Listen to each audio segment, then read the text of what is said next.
नमस्कार दोस्तों, स्वागत है आपका आज के मुख्य समाचार में, जिसमें सबसे पहली और बड़ी खबर में आपको बताएंगे कि 22 जुलाई से हमारे 200 लोग संसद के पास जाएंगे और देंगे धरना, और सरकार से बातचीत के लिए भी हम तैयार। राकेश टिकैत का किसान आंदोलन को लेकर बड़ा ऐलान। दूसरी बड़ी खबर में जिक्र होगा कि सुप्रीम कोर्ट ने यूपी सरकार से कहा कि नागरिकता कानून के विरोध में जो प्रदर्शन थे, उन प्रदर्शनकारियों को भेजे गए नोटिस पर कोई कार्रवाई ना करे यूपी की सरकार। और तीसरी बड़ी खबर में जिक्र होगा कि सीएम ममता और प्रशांत किशोर ने की 3 घंटे की मीटिंग।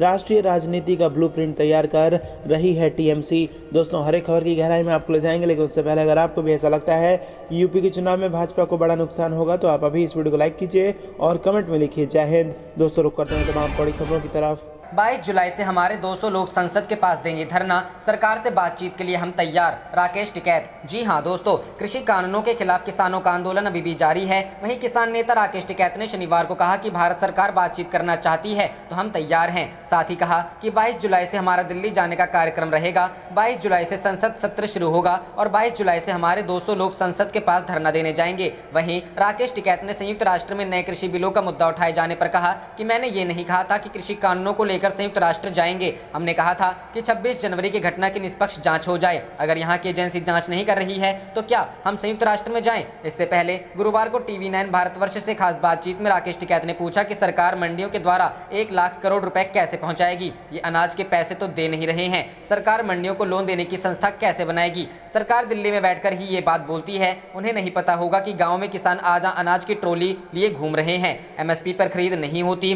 टिकैत ने कहा कि अब तक मुश्किल से कुल अनाज की 40% खरीद हुई होगी। वहीं किसान से सस्ते में अनाज खरीदकर एफसीआई को जाता है। टिकैत ने कहा कि नारियल बोर्ड का सीईओ अब प्राइवेट आदमी बनेगा, वो भी सरकार का चहेता होगा, ऊपर से नोमिटेड होगा। टिकैत ने कहा कि पहले बोर्ड में 4 मेंबर थे और अब 6 मेंबर बना दिए जाएंगे और ये सभी मेंबर केंद्र के लोग होंगे। उन्होंने कहा कि संस्थाओं में पूरी तरह से फेरबदल करना एक तरह से संस्थाओं पर कब्जा करना है। पूरे देश में संघ के लोगों को बिठाया जाएगा। वहीं राकेश टिकैत ने आंदोलन खत्म करने और बातचीत पर कहा कि कृषि मंत्री नरेंद्र सिंह तोमर कंडीशनल बात तो नहीं करेंगे, वो हमारे एडवाइजर नहीं है। जो वो कहेंगे कि प्रावधानों पर बात कर लो, आंदोलन खत्म कर लो। जब पहले ही कंडीशन लगा दी कि कानून खत्म नहीं होंगे तो काहे की बातचीत करें वो? इन हालातों में नहीं लगता कि सरकार बातचीत करना चाहती है। रुख करते हैं अगली खबर की तरफ। सुप्रीम कोर्ट ने यूपी सरकार से कहा सीएए प्रदर्शनकारियों को भेजे गए नोटिस पर ना करें कार्रवाई। जी हां दोस्तों, सुप्रीम कोर्ट ने शुक्रवार को उत्तर प्रदेश सरकार से कहा कि वह राज्य में सीएए विरोधी आंदोलनों के दौरान सार्वजनिक संपत्ति के हुए नुकसान की भरपाई के लिए जिला प्रशासन द्वारा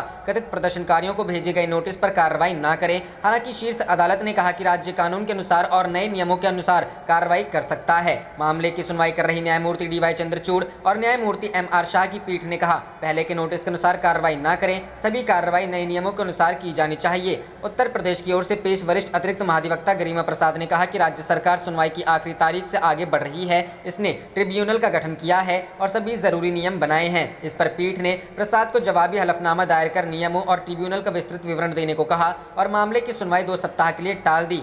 सुप्रीम कोर्ट परवेज आरिफ टीटू की ओर से दायर एक याचिका पर सुनवाई कर रहा था। परवेज ने अपनी याचिका में उत्तर प्रदेश में नागरिकता संशोधन कानून विरोधी आंदोलन के दौरान सार्वजनिक संपत्ति को हुए नुकसान की वसूली के लिए जिला प्रशासन द्वारा भेजे गए नोटिस को रद्द करने की मांग की थी। याचिका में आरोप लगाया गया है कि जिला प्रशासन की ओर से मनमाने ढंग से नोटिस भेजे गए हैं। याचिकाकर्ता का कहना था कि सुप्रीम कोर्ट के पुराने फैसले के मुताबिक इस तरह के मामलों में नुकसान के आकलन और भरपाई का आदेश हाई कोर्ट या किसी न्यायिक संस्था की तरफ से आना चाहिए। रुख करते हैं अगली खबर की तरफ। महंगाई की मार, अमूल के बाद मदर डेयरी ने बढ़ाए दूध के दाम, 2 रुपए प्रति लीटर का इजाफा। जी हां दोस्तों, अमूल के बाद अब मदर डेयरी ने भी ग्राहकों को झटका दिया है। मदर डेयरी ने दिल्ली एनसीआर में दूध के दाम बढ़ा दिए हैं। इसमें 2 रुपए प्रति लीटर की बढ़ोतरी की गई है। नई कीमत 11 जुलाई 2021 यानी कल से लागू होगी। कोरोना काल में महंगाई से जनता पहले ही परेशान है। खाने पीने के सामान से लेकर पेट्रोल डीजल तक महंगा हो गया है, जिसका सीधा असर जनता की जेब पर पड़ा है। उच्च इनपुट लागत के कारण कंपनी ने दूध के दाम बढ़ाए हैं। कंपनी ने आखिरी बार दिसंबर 2019 में दूध की कीमतें बढ़ाई थी।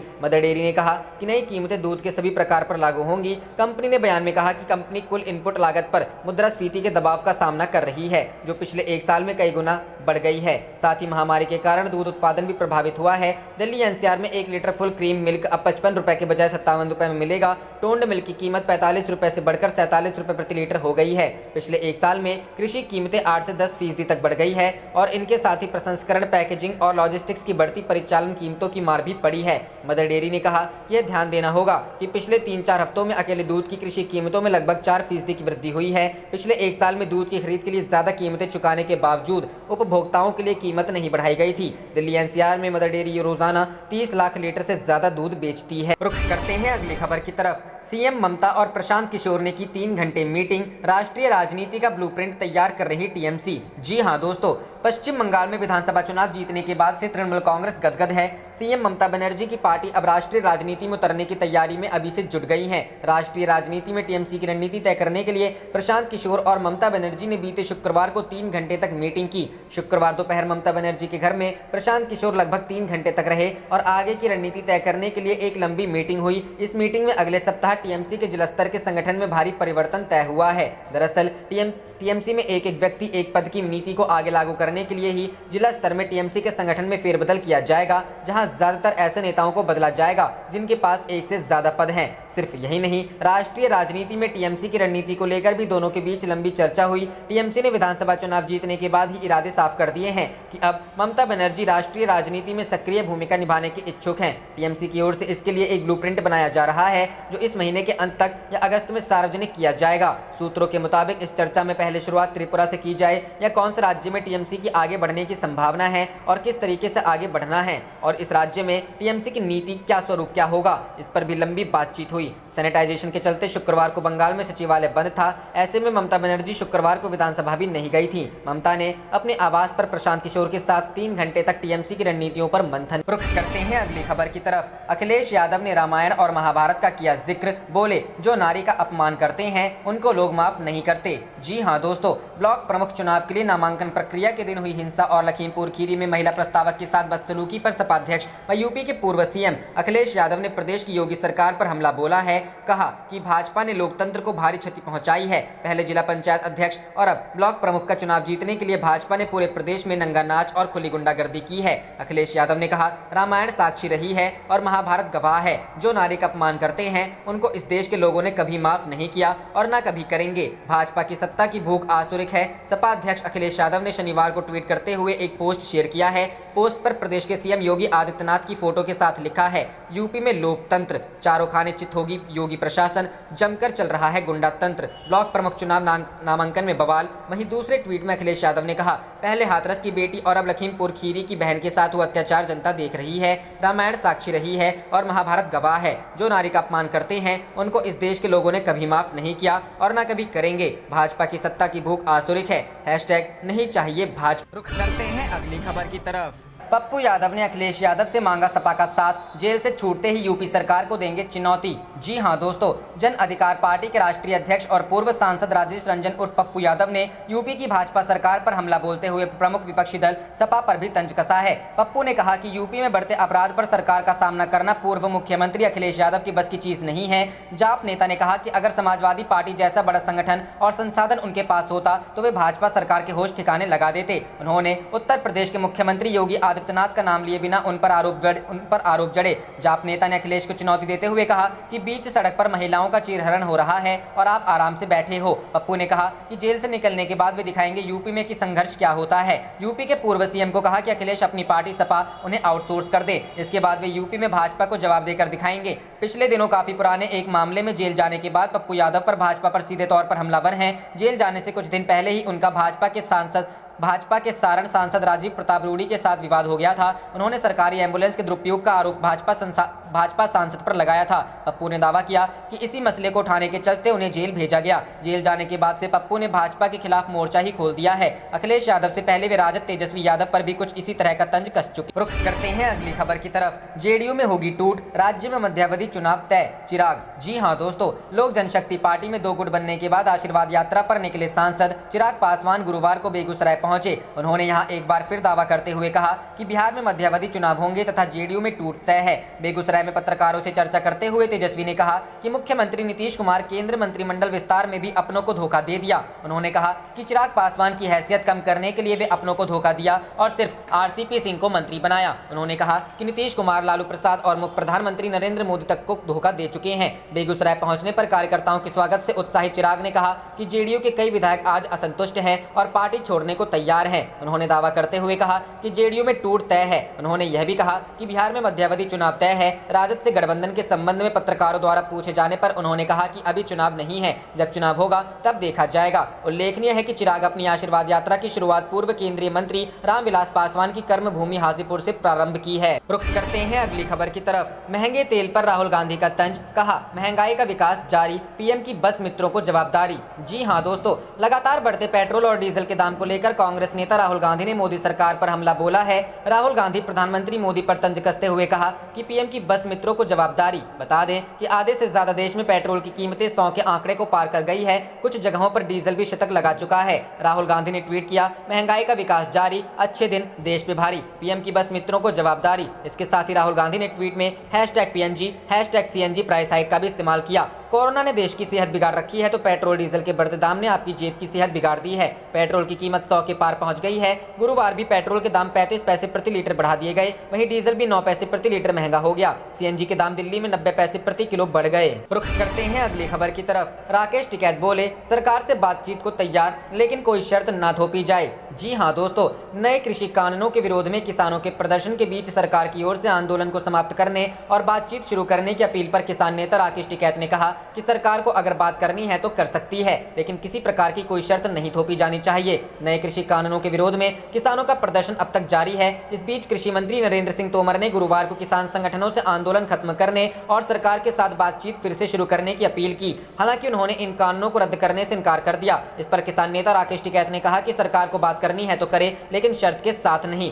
टिकैत ने कहा, मंत्री फिर से शर्त के साथ कह रहे हैं कि किसान आए, बातचीत करे, कानून खत्म नहीं होंगे। टिकैत ने कहा, किसान 8 महीने से विरोध नहीं कर रहे हैं ताकि वे सरकार के आदेशों का पालन कर सके। बात करनी है तो बात कर सकते हैं, लेकिन कोई शर्त नहीं थोपी जानी चाहिए। रुख करते हैं अगली खबर की तरफ। किसानों ने ईंधन की कीमतों में वृद्धि का किया विरोध, दामों को आधा करने की मांग। जी हां दोस्तों, केंद्र के 3 नए कृषि कानूनों के खिलाफ प्रदर्शन कर रहे किसानों ने गुरुवार को पेट्रोल, डीजल और खाद्य तेल की कीमतों में हालिया वृद्धि का विरोध करते हुए तत्काल प्रभाव से इनके दाम आधा करने की मांग की।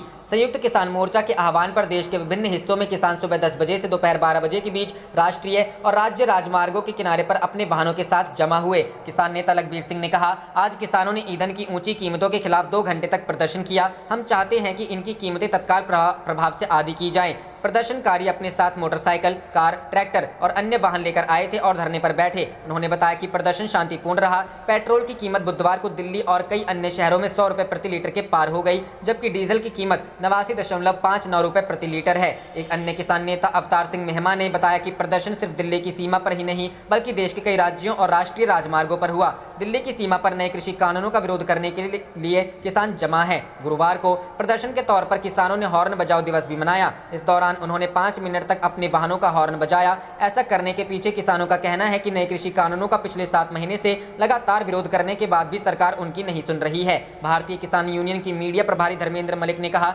देश के सभी किसानों से आह्वान किया गया था कि वे अपने ट्रैक्टर और वाहनों के साथ मुख्य मार्गों और राजमार्गों पर आएं और हॉर्न बजाएं ताकि सरकार हमारे प्रदर्शन का संज्ञान ले। रुख करते हैं अगली खबर की तरफ। रविशंकर प्रसाद के इस्तीफे के बाद बिहार में राजनीति तेज, विपक्ष ने लगाया साइडलाइन करने का आरोप। जी हां दोस्तों, मोदी सरकार 2.0 में कैबिनेट विस्तार किया गया है। इस पर कुल 15 कैबिनेट और 28 राज्य मंत्रियों ने पद एवं गोपनीयता की शपथ ली है। इसके अलावा कई बड़े नेताओं से उनका मंत्री पद लिया गया है, जिसमें केंद्रीय शिक्षा मंत्री रमेश पोखरियाल निशंक, केंद्रीय कानून मंत्री रविशंकर प्रसाद, केंद्रीय स्वास्थ्य मंत्री डॉक्टर हर्षवर्धन, केंद्रीय मंत्री प्रकाश जावड़ेकर, संतोष गंगवार, सदानंद गौड़ा, संजय धोत्रे, रतन लाल कटारिया और देबाश्री चौधरी ने अपने पद से इस्तीफा दे दिया है, जिसके बाद एक बार फिर से बिहार की राजनीति में इसके सवाल उठ रहे हैं। दरअसल इस बार रविशंकर प्रसाद से उनका मंत्री पद ले लिया गया है। कहा जा रहा है कि नेताओं के काम को देखने के बाद उनसे इस्तीफा लिया गया है। ऐसे में सवाल साफ है कि क्या रविशंकर प्रसाद उम्मीदों पर खरे नहीं उतरे हैं। बीजेपी के कई बड़े नेता इस सवाल से कन्नी काट रहे हैं। बीजेपी भले ही इस सवाल पर लगातार चुप हो, लेकिन विपक्ष सरकार को घेरने का कोई भी मौका नहीं छोड़ना चाहती है।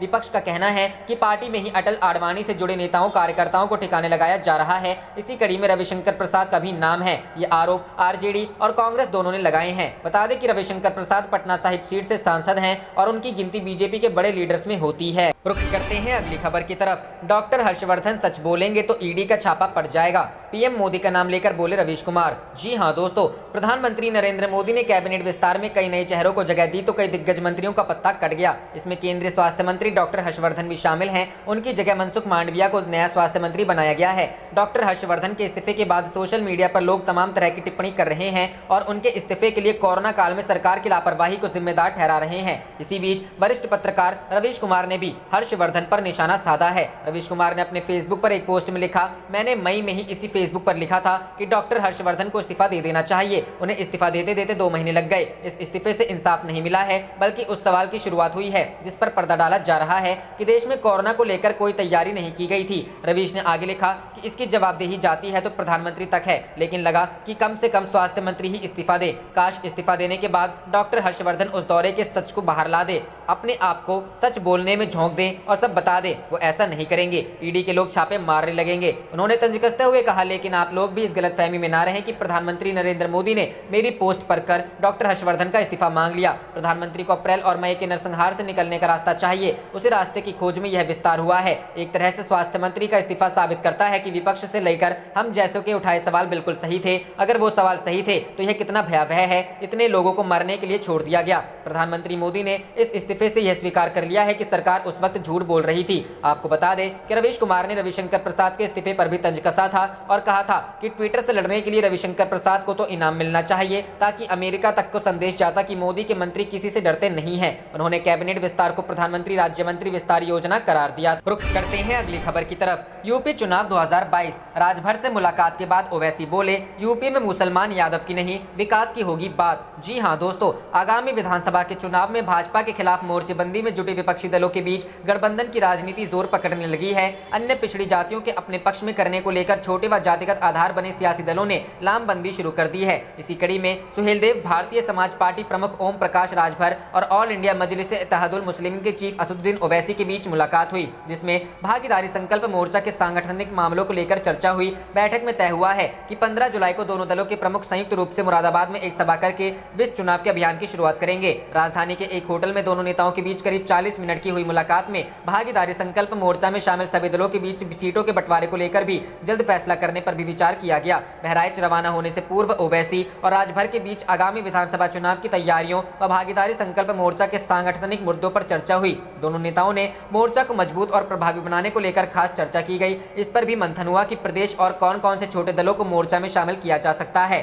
मुलाकात खत्म होने के बाद ओवैसी ने पत्रकारों से कहा कि यूपी में अब मुसलमान यादव की गठजोड़ नहीं चलेगी, यहाँ सिर्फ विकास की बात होगी। उन्होंने कहा कि कोविड से अपने परिजनों को गंवाने लोग सरकार को सबक सिखाएंगे। उन्होंने कहा कि प्रदेश में अब लोगों की जान बचाने के लिए राजनीति की जाएगी। कोरोना से अनाथ हुए बच्चों और विधवा हुई महिलाओं की समस्या की चर्चा होगी। उप मुख्यमंत्री केशव प्रसाद मौर्य के कार्यसेवकों से जुड़े बयान पर ओवैसी ने कहा कि हम उनसे कहेंगे कि गंगा में जो लाशें बह रही हैं और जो लोग कोरोना के कारण प्रदेश में मरे हैं उनके नाम पर भी सड़कें बनाएं। ओवैसी ने कहा कि संघ प्रमुख मोहन भागवत कहते हैं कि हिंदुस्तान में सबका डीएनए एक है, जो इंसान है वह इंसान ही रहेगा, डीएनए इसमें कहां चलेगा। मुस्लिमों में अशिक्षा का माहौल है, ड्रॉप आउट रेट मुस्लिमों में सबसे ज्यादा है। यूपी में हमारी पार्टी राजभर की पार्टी के साथ मिलकर लड़ेगी, लड़के सरकार बनाएंगे। वहीं ओम प्रकाश राजभर ने वह और ओवैसी पूरे प्रदेश में विधानसभा चुनाव के लिए संयुक्त कार्यक्रम करेंगे। इसकी शुरुआत 15 जुलाई से मुरादाबाद से होगी। आगे के कार्यक्रम तय किए जा रहे हैं। उन्होंने कहा कि भाजपा को छोड़ अन्य दलों के साथ आने पर उनका स्वागत किया जाएगा।